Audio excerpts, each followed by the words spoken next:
السلام علیکم ورحمۃ اللہ وبرکاتہ۔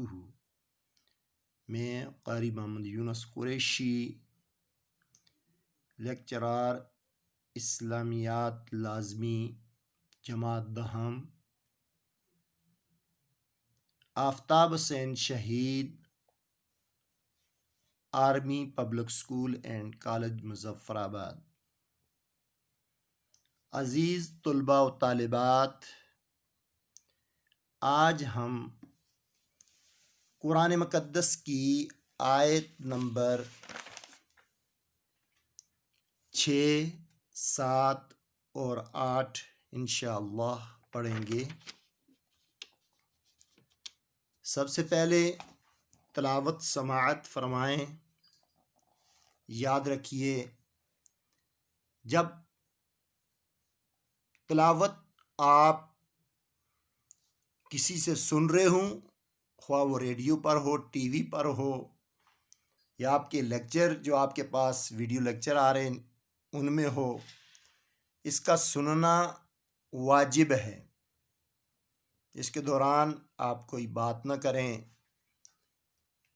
غور سے سنیں، اللہ تعالیٰ کی ڈھیروں رحمتیں اور نعمتیں حاصل کریں۔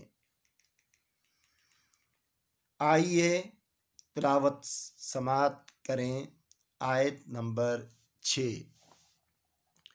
اعوذ باللہ من الشیطان الرجیم، بسم اللہ الرحمن الرحیم۔ النبی اولی بالمؤمنین من انفسهم وازواجه امہاتهم وَأُولُو الْأَرْحَامِ بَعْضُهُمْ أَوْلَىٰ بِبَعْضٍ فِي كِتَابِ اللَّهِ مِنَ الْمُؤْمِنِينَ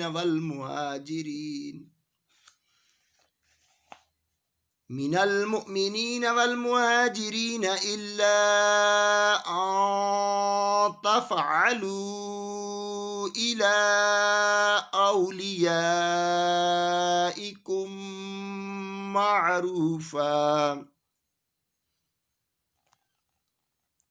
كان ذلك في الكتاب مسطورا وإذ أخذنا من النبيين ميثاقهم ومنك ومن نوح وإبراهيم وموسى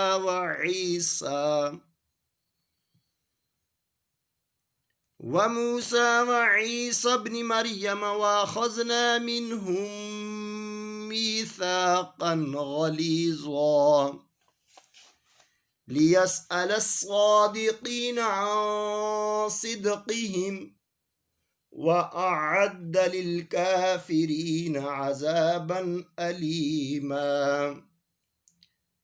صدق اللہ العظیم۔